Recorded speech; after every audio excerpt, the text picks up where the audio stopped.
नमस्कार सभी धर्मी लोगों का आपके अपने चैनल पर एक बार फिर स्वागत है। कल का वीडियो भी मैंने मंडी आदमपुर उपचुनाव पर बनाया था जिला हिसार के, और आज भी इसी पर मैं चर्चा करूंगा, क्योंकि धर्म का मतलब ये नहीं है कि चुपचाप बैठे रहो। धर्म का मतलब है एक परमात्मा और उसके तौहीद अर्थात उसके रास्ते पर चलना, चाहे वो राजनीति हो, चाहे समाज हो, चाहे कहीं भी हो। तो मैं इसी पर चलता आया हूं, चलता रहूंगा। मैंने कल भारतीय जनता पार्टी की प्रचंड जीत पर वीडियो बनाया था। यह प्रचंड जो जीत होगी वो भारतीय जनता पार्टी की है, जिसमें आरएसएस की कर्मठ कार्यकर्ता और आरएसएस के जो कठोर परिश्रम सालों से करते आ रहे हैं,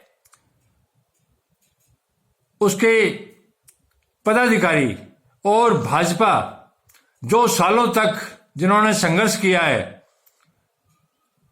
खाने तक की लाले पड़ गए थे। इतना आसान नहीं है। आज लग रहा है कि ये राजनीति में आ गए या और आगे, इतना आसान नहीं है। खाने तक की रोटी के लाले पड़ गए थे, रोटियां नहीं होती थी खाने को। ये वो परमात्मा का चमत्कार है।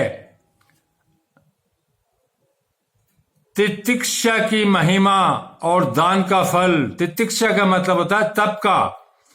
इनका तप काम आ रहा है। तप को परमात्मा पसंद करता है, तप के कारण ही आगे बढ़ रहे हैं।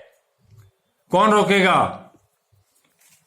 तो तप का फल, उसकी जो महिमा है, तितिक्षा का मतलब है तप। इसकी महिमा, इसका कोई अंदाजा भी नहीं लगा सकता।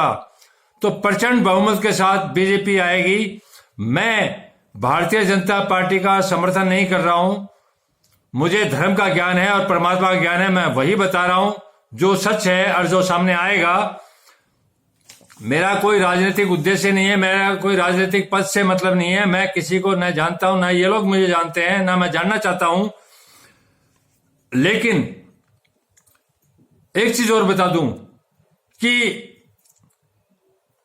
हल्का मंडी आदमपुर जिला हिसार हरियाणा का जो उपचुनाव हो रहा है, इसके अंदर भारतीय जनता पार्टी का तप है।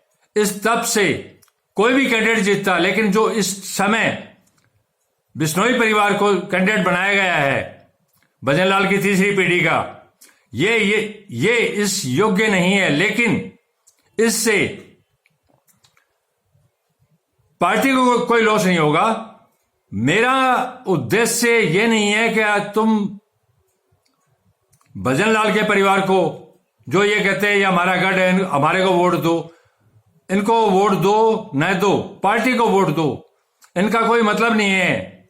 जिस तरह से सांप बाम्बे में फंस के मर जाता है, उस तरह से ये परिवार भी बाम्बे में फंस के ही मर जाएगा।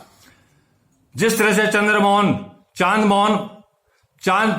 मोहम्मद बन गया, इस तरह से ये लोग भी बन जाएंगे। इनको लेके पार्टी से नाराज मत हो। इतनी बड़ी भारतीय जनता पार्टी है जिसमें योग्य उम्मीदवारों की कोई कमी नहीं है। इस उपचुनाव में भारतीय जनता पार्टी का कमल खिलेगा, चाहे वो इनके नाम से इनको निमित्त मात्र, इनको सामने रख के कमल खिले।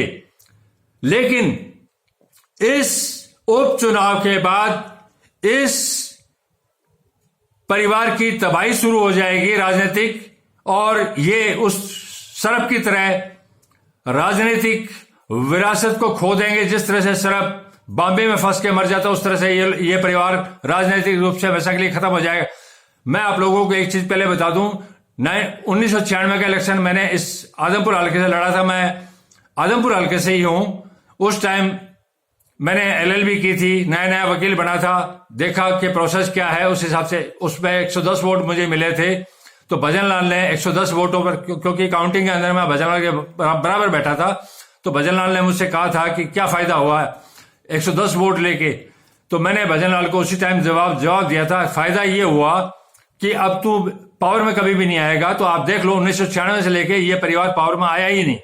एमएलए बनना पावर की बात नहीं है, ये सिर्फ एमएलए तक रह जाएंगे। इसके बाद जो राजनीतिक घटनाक्रम होंगे, बहुत भारी चेंजेस आएंगे। भारतीय जनता पार्टी एक योग्य और सक्षम पार्टी है, इसके पास उम्मीदवारों की कमी नहीं है। तो आप लोग निश्चित रहिए कि हल्के का विकास ये लोग थोड़ी करेंगे। हल्के का विकास नरेंद्र मोदी, खट्टर साहब जैसे भारतीय जनता पार्टी के पास फंड की कोई कमी नहीं है। और जितना इन लोगों ने ये कहते हैं हमने इतना विकास कर दिया, 50 साल में इतना विकास कर दिया, ये पार्टी 50 दिनों में इतना विकास कर देगी जितना किसी ने नहीं किया।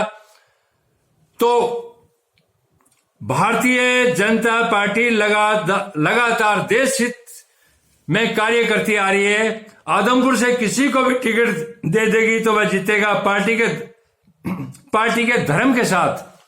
यह पार्टी के धर्म की जीत है। अधर्मी तो खुद तबाह होगा ही।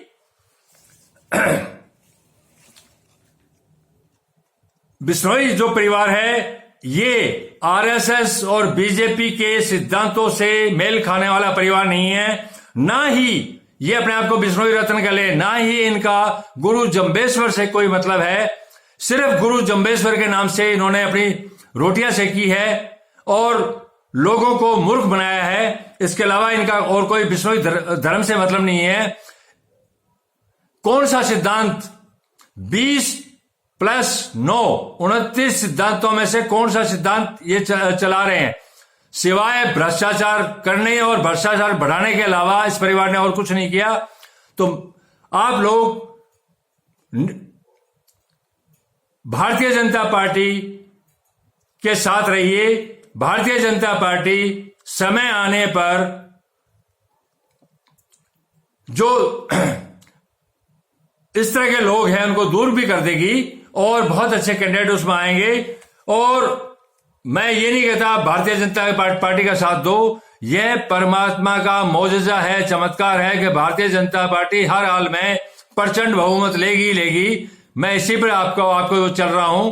तो इसमें कोई कमी वैसी नहीं होगी। लेकिन ये परिवार कहता है कि हमारा गढ़ है, तो ऐसा कुछ नहीं है। इनकी तो वहां झोपड़ी भी नहीं रहेगी। इस परिवार को मत देखिए आप। मैं सिर्फ आप लोगों के कंसेप्ट क्लियर कर रहा हूं। इतनी बड़ी पार्टी क्या एक मामूली से एमएलए के लिए उस पर निर्भर थोड़ी रहेगी। विकास तो भारतीय जनता पार्टी और आरएसएस के सिद्धांतों से उसके कर्मठ कार्यकर्ता जो आदमपुर में बैठे हैं वो करेंगे ही करेंगे। इसका उस विकास से कोई ना तो पहले मतलब था ना बाद में कोई मतलब रहेगा। धन्यवाद, शुभ रात्रि, कल फिर मिलेंगे।